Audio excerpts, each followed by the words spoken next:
बनारस के मामले में अगर अदालत के आदेश का पहले ही वो हो गया होता पालन, तो आज अदालत को इतने तीखे अंदाज में फिर फैसला देने की जरूरत नहीं पड़ती कि ताला खुले खोल, बंद हो तो खोलो और नहीं खुले तो तोड़ो, और चप्पे चप्पे का सर्वे हो, अंदर बाहर सब, और वीडियोग्राफी कराइए, और यही कोर्ट कमिश्नर रहेगा। इन्हीं मसलों पर पिछली बार हंगामा था ना।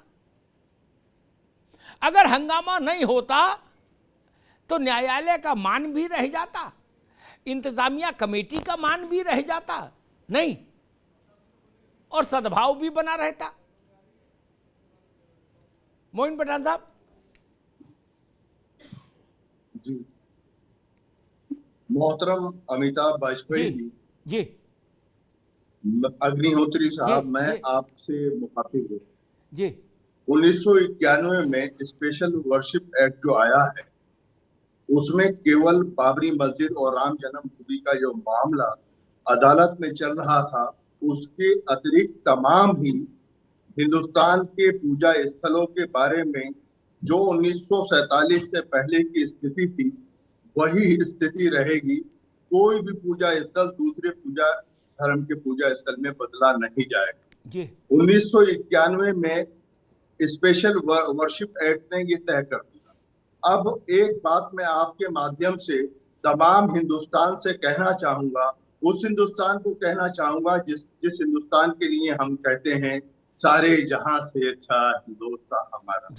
हिंदुस्तान पे हमने 950 बरस तायेदारी की है, और इस हिंदुस्तान की आबो हवा से, इस हिंदुस्तान की जमीन से, आसमान से, यहाँ के चप्पे चप्पे से मोहब्बत की।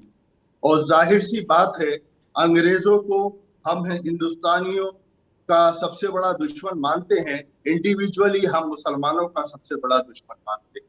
अगरचे औरंगजेब के शासन काल यानी जहांगीर के अंत और औरंगजेब की स्टार्टिंग में फ्रांसीसी और अंग्रेज यहाँ पर नहीं आए होते, तो शायद आज तक मुगलिया हुकूमत इसी तरह से चलती आती जैसे 950 बरस पहले से दीगर हुकूमतों के साथ मुगलिया काल चला। मैं यहाँ पर आज की बात पर आता हूँ। आज हिंदुस्तान की आजादी के बाद हमें 3 सेवाओं का माध्यम मिला है, व्यवस्थापिका, कार्यपालिका और न्यायपालिका। इन तीनों को इसलिए अलग रखा था कि हिंदुस्तान के नागरिकों को विभिन्न 3 स्तर। ठीक है मोइन साहब, अब डिटेल में बाद में जाएंगे, अभी सबसे एक एक कमेंट ले ले, इस डिटेल में बाद में जाएंगे, और आज के विषय पर ही हम अपने को फोकस रखेंगे। मैं आज के विषय पर आता हूं। नहीं अभी नहीं, दोबारा में जब दोबारा आएंगे, अभी सबका कमेंट ले लो। माँ यति चेतनानंद भी जुड़ गई हैं, उनका भी स्वागत है। मेरा प्रश्न आज बड़ा सरल था, उसको सामान्य जनता की भाषा में कहूं तो पहले वाला आदेश मान लिए होते तो ये बवाल नहीं होता ना। मैं इतनी बात के लिए बहस करने आया हूं, बाकी कहानी मेरी अब रुचि नहीं, वो अदालत में देखेगी भैया। और जो बात मोइन भाई ने कही ना, उस पर मैं एक तथ्य रख दूं, बाकी तो मुंडे मतिर भिन्ना सारे विद्वान लोग अपनी अपनी बात कहेंगे। पूजा स्थल विधेयक सर्वे, वीडियोग्राफी, फोटोग्राफी को प्रोहिबिट नहीं करता। अगर किसी ने ये कहा होता, ऐसा मुकदमा लेके कोई अदालत गया होता कि इस ज्ञान वापी मस्जिद को मुंसिफ जो है बनारस के जज साहब जो हैं, ये विश्वेश्वर महादेव मंदिर घोषित कर दें अभी अदालत में, तो जज साहब कह देते कि भैया ये पूजा स्थल विधेयक लागू है, ये खत्म करा लाओ, तो फिर हम आगे इंतजाम करें, और नहीं तो बाहर कचौड़ी बिक रही है बढ़िया गरम, खाओ जलेबी के साथ और चाय पियो और मौज लो। मैं तो लोक भाषा में बात करने वाला आदमी हूं, ज्यादा अंग्रेजी और डिटेल और गंभीर बात से जनता को कोई लाभ नहीं। वर्षीय पूजा पूजा स्थल विधेयक जो नरसिंह राव के समय में आया था, वो लागू ही नहीं है अभी इस स्टेज पे। और पूजा स्थल विधेयक का जितना शोर है ना मोइन भाई, इस शोर की आवाज थोड़ी कम होनी चाहिए। राज की बात बता रहा हूं, आपके हक की बात बता रहा हूं। जितना इसका हंगामा होगा, तब दूसरे पक्ष के लोग कहेंगे ताजमहल पे तो पूजा स्थल विधेयक लागू नहीं, कुतुब मीनार में लागू नहीं। आओ जी, अब निपटेंगे। तब वहां तो पूजा स्थल विधेयक लागू नहीं। एक मकबरा स्थल है, दूसरा ना मकबरा है ना पूजा है, वो तो कुतुब मीनार है बस। इसलिए है सब चीजों को आंख कान खोल के अपन देखें। मां यति चेतनानंद जी, बनारस पर एक फैसला आया, ज्ञानवापी पर एक फैसला, श्री कृष्ण जन्मभूमि और ये ईदगाह शाही मस्जिद के जो झगड़े हैं उन पर आया। और एक जो आप लोगों ने एक अत्युत्साही वर्ग पैदा कर दिया है, जो दिन भर टाइप करता रहता है पिटीशन है, गूगल में जहां जहां देख लेता है, व्हाट्सएप पे कहां कहां पिटीशन हो सकती है वहीं ठोक देता है। क्या ताजमहल में फिर पिटीशन हुई? और उसका होना वही था जो पहले भी हो चुका। पहले भी यहां ऐसे कई मुकदमे आ चुके ताजमहल के। इसलिए जज साहब को कहना पड़ा कि भाई कभी टाइम निकाल के पढ़ लिख लिया करो,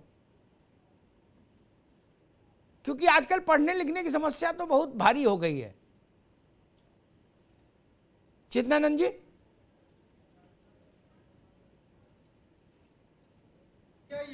जी जी जी जी अमिताभ जी, देखिए बहुत स्पष्ट सी बात है। न्यायालय में एक बात किया, न्यायालय ने उसमें सर्वे का आदेश किया। पहले दिन ही सर्वे हो जाना चाहिए था, लेकिन वो नहीं हुआ। और जिसके बाद न्यायालय का आज रुख बहुत कड़ा था। मुझे लगता है कि सत्य को आंच नहीं होनी चाहिए और सर्वे से हमें नहीं डरना चाहिए। जो भी सत्य होगा, मस्जिद है तो मस्जिद है और मंदिर है तो मंदिर है, इसमें विवाद की स्थिति को खत्म करना चाहिए। और वो हमेशा के लिए, फिर एक बार न्यायालय की मोहर किसी भी बात पर लग जाती है तो वो सबको स्वीकार्य होता है, क्योंकि वो मैंडेटरी है। उसको आप ना चाहते हुए भी आपको मानना होता है। तो वो किसी भी पक्ष में फैसला आए, वो एक लंबी प्रक्रिया है। अभी तो बहुत इनिशियल स्टेज थी मुकदमे की, उसमें सर्वे हो जाने दिया जाता सरलता से। इतना बखेड़ा खड़ा करने की कोई आवश्यकता नहीं थी। लेकिन अब जो भी है, जो न्यायालय ने आगे आदेश दिया है, उसका अनुपालन कराना शासन व्यवस्था की जिम्मेदारी है। पहले भी उन्हीं की जिम्मेदारी थी, उन्हें कराना चाहिए था, लेकिन विफलता रही।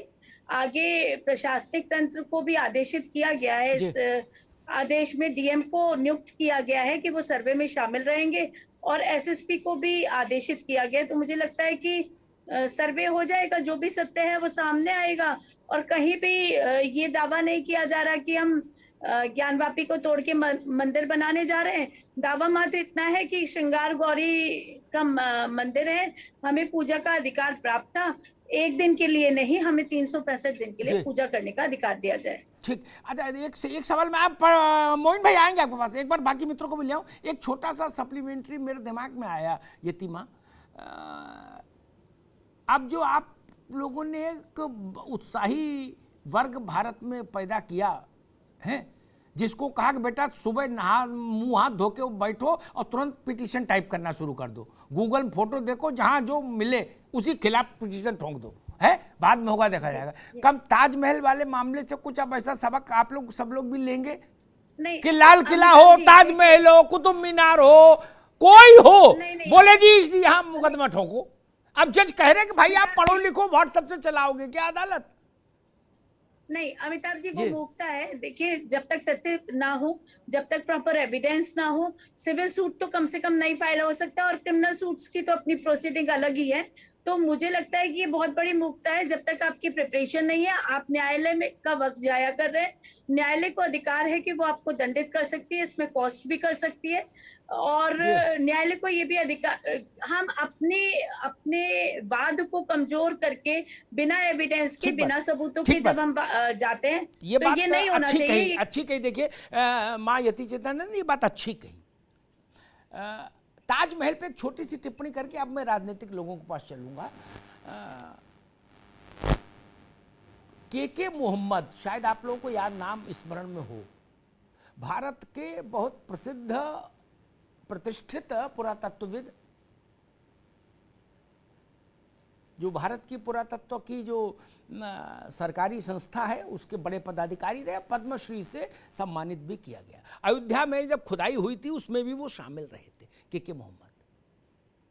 के मोहम्मद के हवाले से मैं कहीं पढ़ रहा था, उन्होंने कहा, वो आगरा में भी सुपरिंटेंडिंग ऑफिसर रहे थे पुरातत्व के, उन्होंने कहा कि ताजमहल के जिन कमरों का जिक्र हो रहा है वो कमरे पुरातत्व विभाग के लिए हमेशा खुल जाते हैं।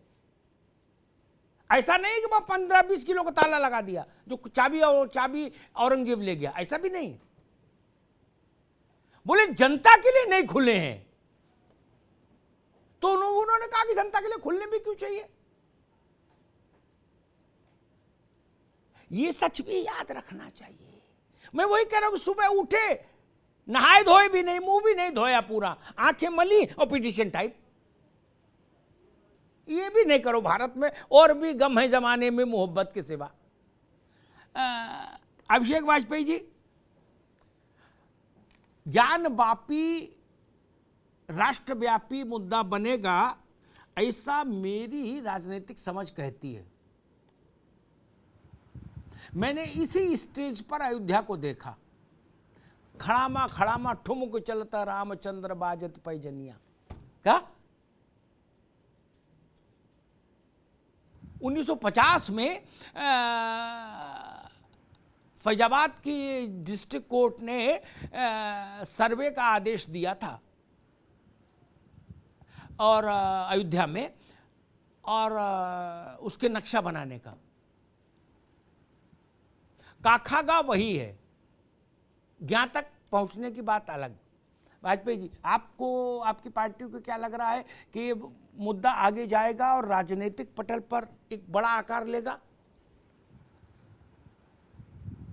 देखिए अमिताभ जी, हम सबसे पहले सभी क्योंकि अदालत का सम्मान करते हैं, यहाँ पे बैठे हुए सभी लोग सम्मान करते हैं, और पूरे देश की, प्रदेश की और देश की जनता को भी सम्मान करना चाहिए, हमेशा करना चाहिए। लेकिन आपने देखा कि पहले भी एक नहीं कई बार हुआ कि हमारे शीर्ष नेतृत्व में जो जज बैठे हुए हैं वहां पे उन्होंने प्रश्न चिन्ह सरकार के ऊपर हमेशा उठाए हुए हैं। चाहे वो पूर्व में जज साहब ने बोला हो कि अब यहाँ पे लोगों को आज़ादी नहीं है अपने निर्णय देने के लिए, आपने पूर्व में भी देखा सुप्रीम कोर्ट के जज ने कहा। और दूसरी तरफ आज भी आपने देखा कि जब राजद्रोह की बात आई थी तब भी उसमें प्रश्न चिन्ह उठाया गया था कि जब कानून चेंज करने के लिए बात कही, लेकिन उन्होंने उस चीज को कहा। सबसे बड़ी चीज ये कि आज हम इस प्रदेश और देश को ले कहां जाना चाहते हैं? सिर्फ क्या ज्ञानव्यापी और हिंदू मुस्लिम इन्हीं सब चीजों पे ले जाना चाहते हैं? बाकी मुद्दे क्या खत्म हो गए? या फिर हम ये मान के चले कि जैसा कि अभी आपने कहा कि इसको पूरे देश में बहुत बड़ा एजेंडा लेकर के चलेंगे, जैसे अयोध्या मंदिर को लेकर के चले, क्या बाकी मुद्दे क्या खत्म हो गए हैं? क्या हमें जनता की बिल्कुल भी परवाह नहीं है? हिंदू मुस्लिम की ही परवाह रह गई है? अभिषेक भाई, एक अगर आप इजाजत दें तो एक 30 सेकंड का इंटरवेंशन कर दूं। जैसे आपके, जैसे मोइन पठान साहब की मोहब्बत में मैंने कहा, वैसे आपकी मोहब्बत में, आपकी पार्टी के प्यार में एक बात कह दूं, है इस तेवर से पार्टी को, आपकी बात नहीं, पार्टी को कुछ हासिल नहीं होगा। हमने अयोध्या के समय भी, नेतृत्व तब दूसरा था, पुरानी पीढ़ी थी, यही तेवर देखे कि और मुद्दे नहीं है देश में, है चापाकल में पानी नहीं आ रहा, ये कह रहे अयोध्या है, बकरी खेत खा गई, ये कह रहे अयोध्या। क्या हुआ? अयोध्या ही देश का सबसे बड़ा एजेंडा रहा 1 दशक। सरकारें ध्वस्तीभूत हो गई, बह गई बाढ़ में। इसलिए थोड़ा हमारे अनुभव पे भी भरोसा कर लो महाराज।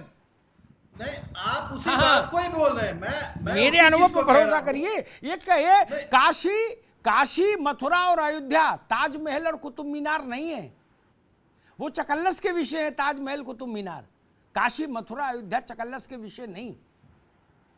मैं सिर्फ ये कह रहा हूं अभिषेक जी।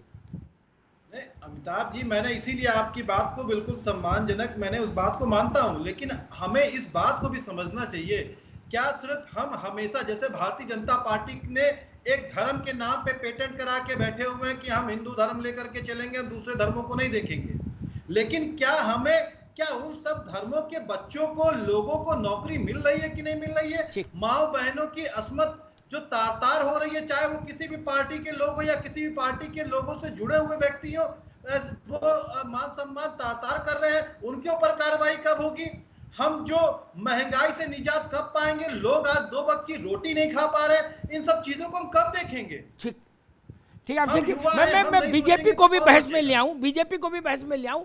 एक टिप्पणी और करते हुए, ये समाजवादी पार्टी के अपनी रणनीति बनाने के काम आएगी ये टिप्पणी। बीजेपी, आप चाहे कितना भी चिल्लाइए कि बीजेपी के का अपना जो वो है मैंडेट, वो बिल्कुल साफ है। बीजेपी अयोध्या में तब आई जब अयोध्या देश भर का मुद्दा बन गया था, बीजेपी ने बनाया नहीं था। तब पालमपुर में उसको अपने अधिवेशन में राष्ट्र राजनीतिक प्रस्ताव में शामिल किया। मैं उस अधिवेशन को कवर कर रहा था एक पत्रकार के नाते।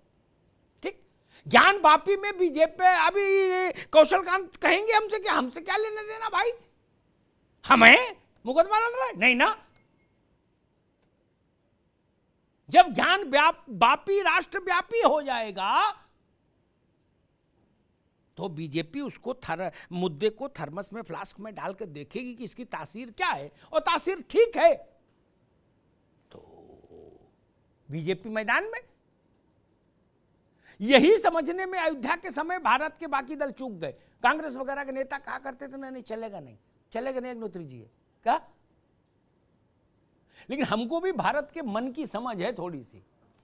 खैर कौशलकांत जी, भाई विपक्ष का मूल स्वर यही होता है जब भी काशी मथुरा या अयोध्या की बात हो। अयोध्या तो खैर अब उस विवाद से बाहर है कि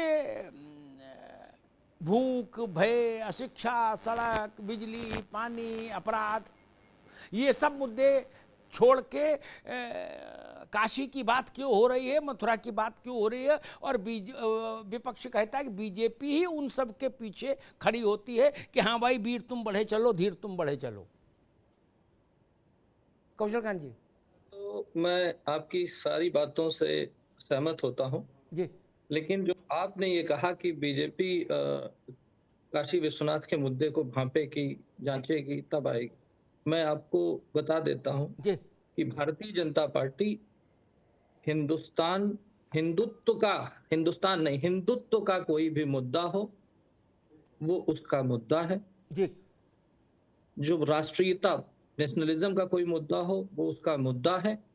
तो एक बहुसंख्यक आबादी जिसने हमें आदेशित किया है, उसकी इच्छाओं को स्थापित करने के लिए हम वो काम करते रहेंगे। आप उसको किसी भी नजरिए से देख सकते हैं। जैसे आप साफ गोई से बोलते हैं, मैं भी प्रवक्ता हूं लेकिन फिर भी मैं साफ गोई से बोल रहा हूं कि भारतीय जनता पार्टी की जितनी आइडियोलॉजी मैं समझा हूं और जितना मैं जाना हूं छोटे से अपने इतिहास में, कैरियर में, मुझे लगता है कि आज की भारतीय जनता पार्टी हिंदुस्तान का हिंदुत्व, नेशनलिज्म और सबका साथ सबका विकास, सबका प्रयास के साथ सबके विश्वास को जीतने का पूरा काम कर रही है। अब हम आते हैं आपके इस काशी विश्वनाथ वाले मुद्दे पे। काशी विश्वनाथ वाले मुद्दे पे एज ए सरकार, एज ए पॉलिटिकल पार्टी, सत्ताधारी, हमारा ये मानना है कि जो भी कोर्ट का आदेश है उसको स्थापित करना, उसको लागू करना हमारा कॉन्स्टिट्यूशनल बाउंडेशन, और हम उसको करेंगे। मैं अपने बात को खत्म कर रहा हूं इसलिए क्योंकि मैं आपसे अनुरोध करूंगा कि ये जो आदेश आया है इस कोर्ट का, इस कोर्ट के आदेश के दूसरे पन्ने के सेकंड पैरा को कृपया आप इस चैनल पे दिखाएं और उसमें उस दर्द को पढ़ें जिस दर्द को 950 साल तक झेला है हिंदुस्तान ने, और आज भी एक जज झेल रहा है। जो अभी हमारे मुस्लिम स्कॉलर साहब बैठे हुए हैं, उन्होंने कहा 950 साल से हम बता रहे हैं। ये तो 950 साल से बता रहे हैं अमिताभ जी। हम यहाँ पे कितने सालों से हम गिन भी नहीं सकते। हजारों सालों से ये सभ्यता चली आ रही है जिसके लिए भारतीय जनता पार्टी आज लड़ रही है। मैं आपसे रिक्वेस्ट करूंगा, अपनी बात खत्म करता हूं, उसका दूसरा पेज, इस जजमेंट के दूसरे पेज का सेकंड हाफ कृपया दिखाएं और एक बार पढ़ें। फिर देश को पता चलेगा कि उसके वोट की क्या ताकत होती है और भारतीय जनता पार्टी क्या कर सकती है। जी, ठीक बात। अभिषेक वाजपेयी, आपने बीजेपी को सुना, बीजेपी ने कहा कि किंतु परंतु का मसला नहीं, पूरी ताकत से, मुस्तैदी से हिंदुत्व, राष्ट्रवाद, नेशनलिज्म, इसके लिए हम खड़े हैं और लड़ेंगे।